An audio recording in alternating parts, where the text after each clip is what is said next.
Bekumqoka ukubona u-AKA engena ebhokisini noma ngabe ungena njengofakazi noma-ke njengomsolwa ukuze umndeni uthole ngokwenzeka ngosuku u-Anele Dembe ashona ngalo.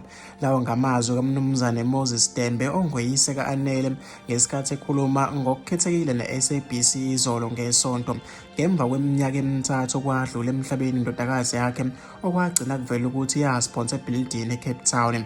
Kule ngxoxo uDembe uveze ukuthi njengoba-ke kwavulwa idokodo lophenyo ngokushona kwendodakazi yakhe osekuthatha isikhathi eside bengazitholi izimpendulo, bebenethemba lokuthi luzofika usuku lapho kuzoba khona oshushiswayo bathole iqiniso.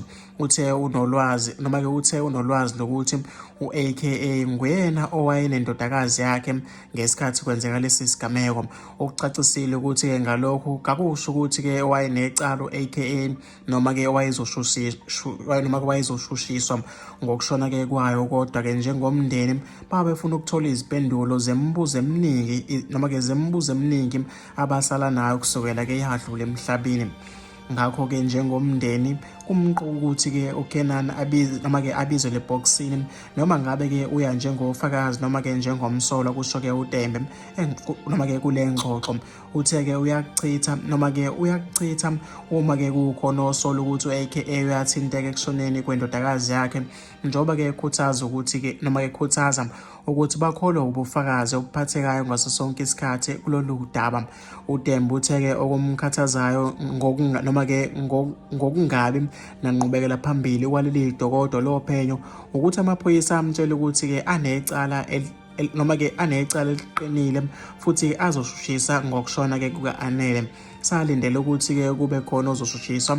Esho kule ngxoxo uDembe uveze ukuthi wayengamazi u-AKA ngaphambi kokuthi afike emndenini ezocela isihlobo esihle, okwathi ngemva kwalokho-ke bamemukela futhi-ke bamthathisa okwendodana yabo. Ngokusho-ke ukusho kwagcwala umlomo ukuthi wayemthanda u-AKA futhi-ke akazange azithathele phezulu izinkulumo ezaziqhamuka ngalo mculi, njengoba-ke ezitshela ukuthi uzomnika-ke ithuba lokuzibonakalisa kuyena. uDembe uphinde-ke waphawula nangokubulawa kwalo mculi, njengoba-ke abanye ezinkundleni zokuxhumana babesola ukuthi uyathinteka kulesi sigameko esenzeka ngaphandle-ke kwendawo yokudlela emgwaqweni uFrolide eThekwini nyakenye. Ephawula-ke ngalokhu uveze ukuthi ubuhlungu ukuthi abantu abangafuni-ke ukuziveza bephawule ngento abangenabo ubufakazi bayo. Uthe-ke labo abamaziyo bazi kumndeni wakhe bazokwazi ukuthi-ke akahlangene nakancane nokubulawa ka-AKA. Uthe umndeni wakhe ubumfuna-ke ephila lo mculi, njengoba-ke bekuyisifiso sawo ukuzizwela-ke ekhuluma ngomlomo wakhe echaza kabanzi ngesigameko sokushona kwendodakazi yakhe.